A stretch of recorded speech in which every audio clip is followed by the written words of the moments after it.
Athens was not born, it was ripped open. The Acropolis wasn't a monument, it was a gun nest. And when the cannons went quiet, the city didn't heal. It reorganized its violence. A king rode into Athens like a cure. Then that same palace was ringed by bodies demanding a constitution. In 1843, power was dragged into the street. In 1847, wide squares tried to trap that street into order. Travelers painted the ruins like a crown, while the city underneath kept mutating. Memory returned at Faliro, where the sea delivered men toward a rock that could still be taken. And in 1896, Athens reversed the humiliation. It stopped being stared at as a ruin, and forced the world to watch it as a host. This is not a tour, it is a pressure chamber. 9 images, 9 detonations. Thanks to AI reconstruction, we can step inside the blast, slowly, clearly, and without looking away. In Panayotis Zographos' 1839 First Battle of Athens, the Acropolis is not a monument yet, it is a fortress. The image looks back to the War of Independence and to the Second Siege of the Acropolis, from November 1821 to June 1822. Greek fighters pushed toward Ottoman positions on the rock. Zographos, working with the veteran Makrianis, fixes the story to a named moment, the assault on the Serpensi, 24th of November, 1821. Bodies move across ravines and scrub. Smoke hangs low. Athens below feels small, vulnerable, unfinished. Homes, wells, and churches sit in the shadow of the guns, while civilians wait for a dawn that feels uncertain. This is the city's first modern identity, not tourism, not classicism, but survival. Yet another question forms inside the gunfire. What happens after liberation?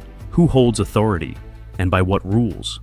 That tension will return, not on the hillside, but at the palace gates, on 3rd September, 1843. In The Revolution of 30 September 1843, Athens stops being a battlefield and becomes a courtroom. The war has ended. But the question from Scene 1 survives. Who rules now? And by what rules? For years, King Otto governs without a constitution. Ministers are appointed, voices are managed, and resentment gathers in silence. Then the city moves at night. Soldiers, citizens, veterans. They converge on the royal palace. They demand a constitution, and a government that answers to Greeks, not a small circle around the throne. Names echo through the moment. Demetrios Kalergis leading troops. Makrianis among the voices pushing for change. The pressure works. Otto yields. A constitutional path opens, not clean, not calm, but real. From this point, Athens must learn a new skill, not only to win freedom, but to organize power in public. And that is why the next image returns to ceremony, to Otto's entry into Athens, when the promise first looked easy. Peter von Hess's 1839 painting, The Entry of King Othon of Greece in Athens, shows the promise before the crisis. Although painted in 1839, it depicts Otto's arrival in Athens in 1833. A young monarch, a young state, a capital still learning its shape.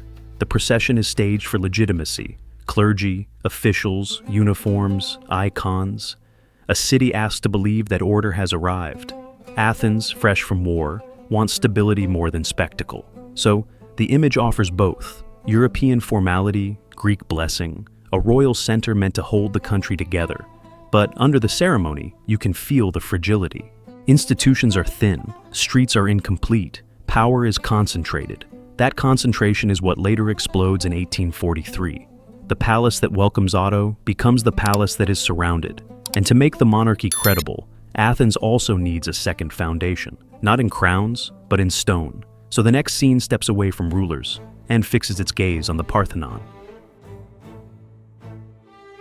Leo von Klenz's West End of Parthenon, circa 1834, is silent, but it argues. Here, the Parthenon is not a postcard. It is a damaged body, broken marble, open seams, scars from centuries and from recent war. Athens has become the capital, so the ruin becomes a responsibility. What should be restored?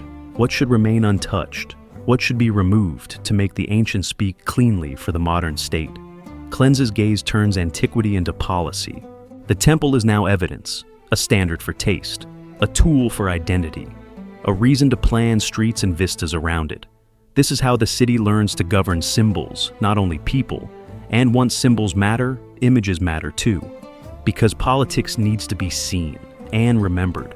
That is why the next work shifts into print. It takes the revolution of 1843 and spreads it beyond the palace gates, so Athens becomes legible to everyone who holds the page. In Giraud de Prangé's 1842 Daguerreotype, Athens is not shouting, it is held still. The western approach to the Acropolis becomes a corridor of stone and dust. Light bites hard, shadows cut clean. Nothing moves fast because the camera cannot forgive motion. This is a new kind of power, not the palace, not the crowd, but the lens. The city is captured as evidence, a ruin you can possess with your eyes, a capital you can study from far away. Even the Frankish tower still stands above the rock, a reminder that Athens carries layers of conquest inside its classical face. After 1843, politics demanded visibility.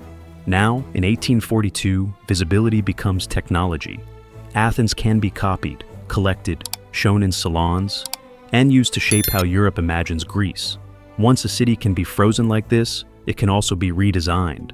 The next scene steps into daylight order. Loudovikou Square, 1847. Johannes Rabe's 1847 view of Loudovikou Square shows Athens after the shock, trying to become routine. The square, later known as Kotsia Square, is less dramatic than the palace gates, but it is just as important. Because it is designed, measured, opened, Rabe frames breadth and order, aligned facades, wide ground, a clean civic void where movement can be seen, and crowds can assemble without chaos. After 1843, constitutional life needed stages like this, not only for celebration, but for administration, petitions, markets, announcements, the daily mechanics of a capital.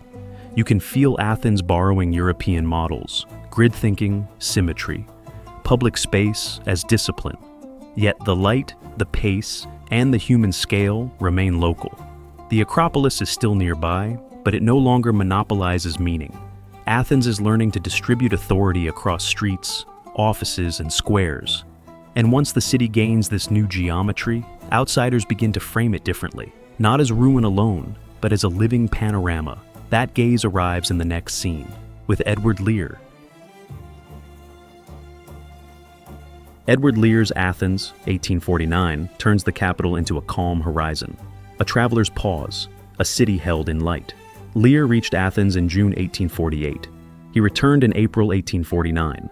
The finished watercolor grows from sketches, but it records more than scenery. It records balance. The Acropolis rises like a crown. Below it, the town spreads, not a camp, not a ruin field, but a capital taking shape. You can sense the new order from earlier scenes, planned space, clear routes, a city that can host crowds and still be read as a picture. Yet the past does not disappear. Lear's framing keeps antiquity dominant because Athens is still building identity through stone. The Parthenon remains the argument. This panorama also changes how history will be remembered. Once Athens looks permanent, the War of Independence becomes legend, replayed with intention. That replay arrives in the 1890s, on the shoreline at Faliro, where memory meets the sea.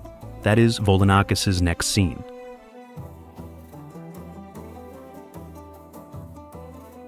Konstantinos. Volonakis's Karaiskakis arrives in Faliro, 1895, is painted late, but it points back to a desperate spring. The scene recalls the landing at Faliro, near Athens, 22 to 23 April 1827.